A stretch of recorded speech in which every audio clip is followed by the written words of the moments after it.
Coming up next on the Jeff Crilley Show, is this still a good time to buy a house, or are we at the top of the market? We'll be talking to a mortgage pro next on the Jeff Crilley Show.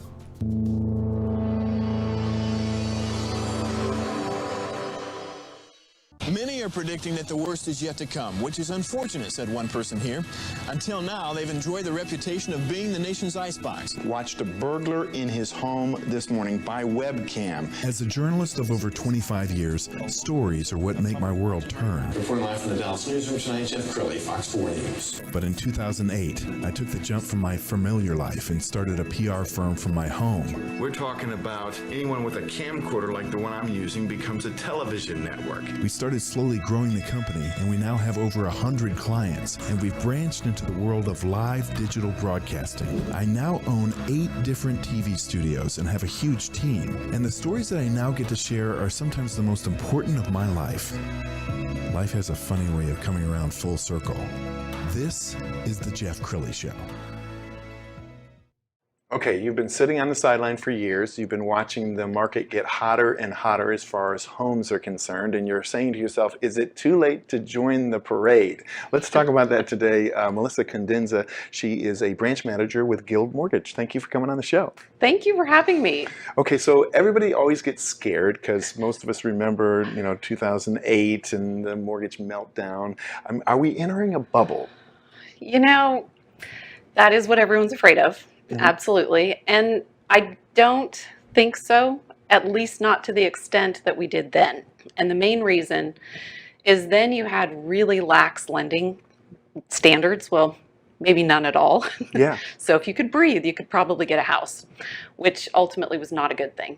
So now the lending standards are tight. So people that are buying homes, they qualify for those houses, and they're not going to be booted out because they can't pay. So there's not going to be a huge influx of inventory anytime soon. I know some people actually wish there was, but I don't see that happening. And another thing that's really different now versus then is demographics.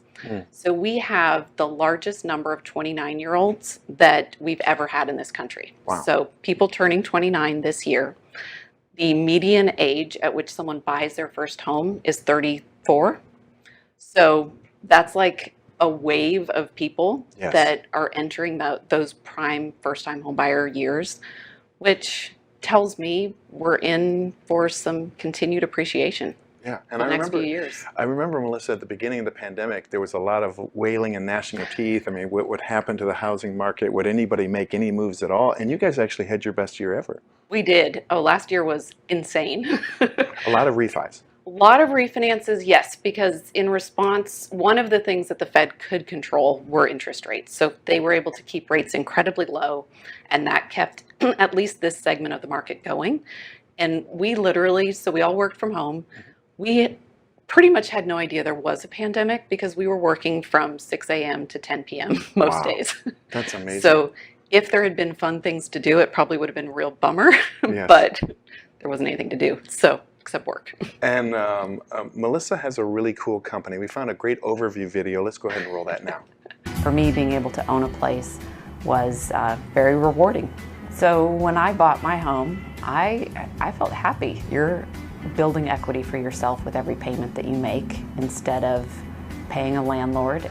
The reason I love what I do is I get to help people buy a home, and that's usually the biggest investment of their life.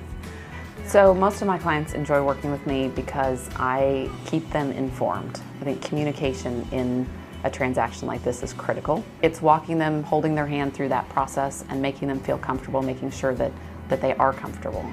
Our team's philosophy is to have happy clients and happy referral partners. It needs to be a good experience for the person getting the loan. Once the loan closes, the most common reaction from our clients is they're just super excited to be homeowners, because a lot of times especially if they're first-time home buyers, they didn't believe that it was possible. And to see the first person in a family that's ever been able to buy a house take that step and make it happen is awesome. I'm a mortgage professional. Sometimes I also feel like a counselor, but I'm also a mother. I've got twin boys and twin dogs, and married to my high school sweetheart. I am Melissa Condensa, and I'm the branch manager and senior loan officer at Guild Mortgage. What a cool company. And you guys have been around for 60 years. Yes, we celebrated our 60th anniversary this year. Very exciting. Yes, and company's based out of San Diego, fairly We are. new to the Dallas market, or how long have you been? Yeah, they've been in Dallas for a while, but they acquired another company about 5 years ago, and that has really, doubled the size of the company. And we deal directly with the consumer. We don't do a lot of advertising, so there's still a lot of people that don't know our name. Well, and you told me before we got started that you have a great team and none of them want your job. So, That's very true, yeah. sounds like you work very hard. I know as a boss there was about 6 weeks when we were all working from home, and it's hard to lead a team remotely. Tell us how you navigated the pandemic. It has been, and you know what, it's kind of funny because we realized we had all these tools to manage remotely and to collaborate remotely that we never used because we just frankly didn't have to. Right. But everybody likes working from home, and so we're basically all still from home. We do a Teams, so we use Microsoft Teams.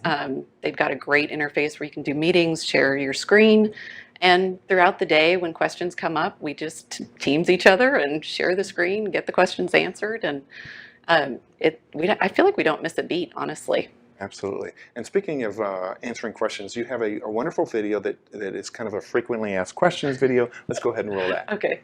So you've decided you're ready to talk to a lender and want to know what you need to put together for that initial conversation. And the answer is honestly nothing. The way we do applications here at Guild Mortgage is we will have an initial conversation with you, either take the application over the phone or send you a link to complete it online. And then the verifications that need to be done are going to be done as much as possible through third-party electronic sources. That provides data integrity and also makes the process much easier for you. If we do end up needing documentation from you, we'll let you know exactly what that is based on your specific situation and the loan program that you're using. That way you don't have to gather 2 years of W-2s and tax returns and bank statements because it might honestly not be needed. So really all you need to do is just call the lender and get the process started. We'll walk you through the steps from there.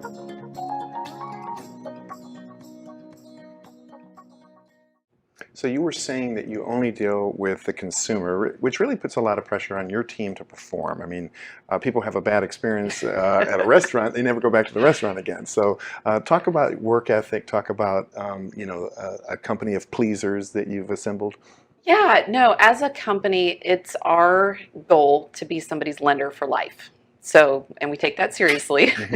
And that means we have to do a good job with the transaction and even be available after they close the transaction to answer questions. And if we do that, the next time they need a loan, they're more likely to call us. But yeah, all we do are mortgages. We don't have any other lines of business to fall back on. And so we have to do a good job. And I feel like we do. That's awesome. And you told me that your mother-in-law got you into it, and now she's out of it. Yes, and there were a few years there after the last market crash where my husband and I were both in it, and we would look at her and we're like, why did you get us into this business? But after last year, I'm like, thank you for getting me in this business. Right. No, it's been wonderful. And talk about how Yes. you work with realtors. I know you have a lot of relationships with realtors as well. I do, yeah. So the vast majority of my business does come directly from realtors. And when people think about buying a house, they're going to call the realtor first. They think house, realtor. So they're going to call the realtor first, and the realtor's first question is, are you approved? Yeah. The answer is usually no. So they'll then refer them to me, and my team and I will work to get them approved. And we work hard to make sure that they're really approved, and it can take a little bit longer to verify all their documents and make sure everything is actually checked out so that there are not going to be surprises at the end.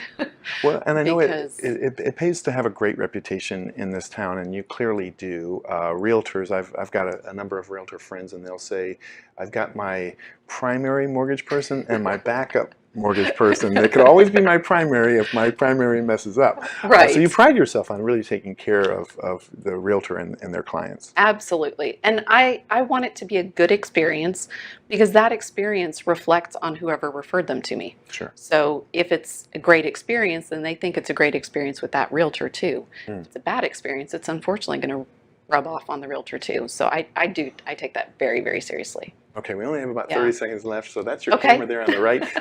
Talking to the viewer who might still be in an apartment and saying, gosh, I don't know if I should take the plunge, what would you say to that person? I would say, honestly, try. Let's find out. And that's the biggest thing. Don't be scared. It doesn't have to be scary. And if the answer is no, you don't qualify right now, we can figure out a way to get you there. Outstanding. Melissa, you've been a great guest. We're going to put your website up. MelissaCondensa.com is the website. Thank you so much for coming on the show. Thank you. This was awesome. You were great. Okay, and that's it for now. We'll see you next time.